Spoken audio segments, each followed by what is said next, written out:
We're going to talk about the Ming and Qing dynasties today with traditions and change in East Asia. They're the first part of it, so here we go. Let's start with the Ming dynasty. The Ming dynasty, it means brilliant. It means brilliant. And what do they want to do? They want to return to everything that was before the Yuan took over. They're specifically looking at Tang and Song. Their goal is basically, hey, we want to make China great again. That is their goal. They want to make and bring China and make it Chinese again. Ignore anything Mongol. Bring back the civil service again. Bring back Confucian scholars. A very centralized state. And Hung Wu is going to be our first guy to do that. He was a general for the army that is going to take out the Mongols, and he becomes a tyrant and works on killing and purging government officials. That actually does sound very Chinese. That's back to the Qin dynasty. And so he brings back the civil service exam. He brings back Confucianism. That has been full-fledged again. Also, mandarins and eunuchs are going to come back into power. Remember, mandarins? Here's a list of mandarin officials and what they did on the left side here. There's tons of them. That means we have this huge government bureaucracy, very centralized state. Eunuchs are also gaining power. Remember, eunuchs are castrated men who they have put them in positions of power so that they would not rise up and wouldn't have kids to rise up against them. Okay? He dies. When he dies, his son takes over, Young Li, 1403 to 1424. He launches Zheng He's expeditions to expand Chinese influence. So this is also very much make China great again. Hey, back to conservative Chinese values. We're going to go back to, we want to show off our greatness to the world. And that is big time what happens of why Zheng He takes over and what goes on there. And the emperor will move, the emperor does a couple other things. The Mongols are going after them a little bit, so they move their capital north so that he can keep a better eye on them, basically. Zheng He has gone out there to send these voyages out all over the place, about 28,000 people on 300 of these massive ships. Here you go. There's the massive ships. Oops, wrong way. Of the massive ships, brings back the first major deals with the eastern Swahili city-states to bring back giraffes and whatnot. As a whole, they got a lot of good things going. They even built the Forbidden City, that you see here, and basically with only government officials. The emperor and any sort of mandarins, eunuchs, he basically had favor with. If they didn't have favor with him, you're out. Right, so a little more here about the Ming. They had to deal a lot with the Mongols to the north, who are just kind of continually attacking them, so they rebuild the Great Wall. And I like to think of it as a physical wall, but also a block wall between what was culturally Mongol. Get it out of here. Abandon anything. Mongol names, Mongol traditions. Get rid of it. The Ming Dynasty will support basically anything that is Chinese financially. The wall also is a physical wall, trying to keep the Mongols out.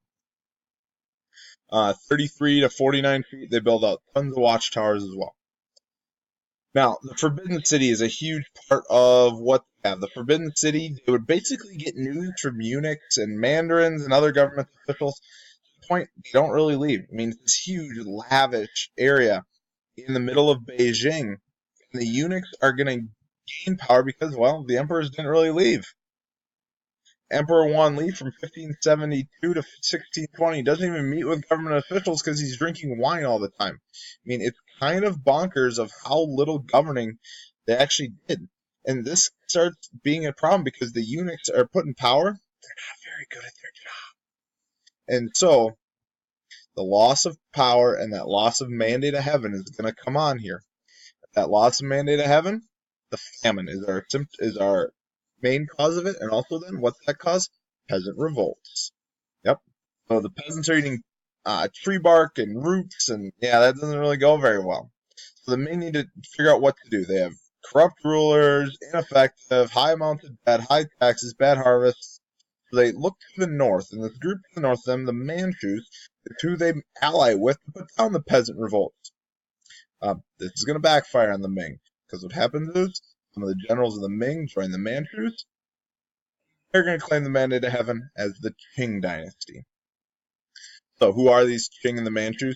They're a group from right here. It is modern-day China from an area called Manchuria in northeastern China. You look here, this is the area they'll conquer by the end of their rule. It is a lot of modern-day China. Within you add Mongolia into it. Here's another map to look at the same thing. They have two emperors of. Here's a little bit on this. What I'm concerned about on this side is a little background on the Manchus. They are pastoral nomads. They've been trading and clashing with the Chinese for centuries. Some had started to turn to agriculture, but for the most part, they were still pastoral nomads. However, Confucian bureaucrats had helped them, and so they are not going to completely get rid of everything Chinese and make them Manchu.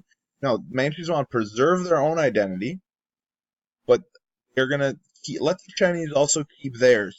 So Chinese couldn't travel to Manchuria, but they will keep a lot of their own identity. One of the ways that they made the Chinese adjust was haircuts. All men had to have this haircut called a Q. Q-U-E-U-E, a Q. And it is basically, hey, long hair with a tail, Frenchies, you know what I'm talking about, and shaved head in the front. Men didn't have this haircut, executed on the spot. Two of their main leaders, Qing and Qin Shi Long. They are very much, this dynasty, I would think of it this way. A combination of all the best parts of a lot of them, and from the Manchus. Here's some examples.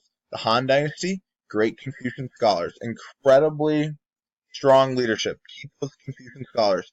Kingxi is an enlightened thinker, a big reader, and he builds up the irrigation systems. Sui Dynasty, Grand Canal, builds up irrigation, because then the Confucian scholars can help take care of it. Promotes Confucian teachings. Conquers Taiwan. Oh, wait. That sounds like, I don't know, Tang? Sets up boundaries like a lot of today. Tibet, Taiwan, and a lot in the West as well. A lot of influence in Vietnam, Burma, because that's the Ming. Short influence elsewhere, even though you're not necessarily going to conquer it politically, you're going to conquer it economically. He's really smart and is going to get a lot of books done. Han Dynasty again, and a little bit of the song too. Hey, the Kingxi Dictionary of 42,000 Chinese characters became the standard Chinese dictionary.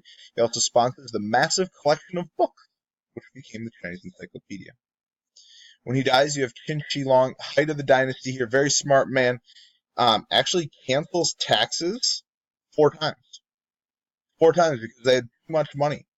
However, towards the end of his time, he will delegate a lot of things towards the eunuchs. So you have a pretty successful dynasty here that incorporates a lot of different elements from many different dynasties.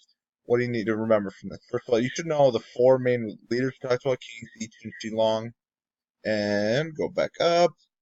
Where are we? Right there. There we go. Hongwu and Yongli. These people and just their influence as a whole.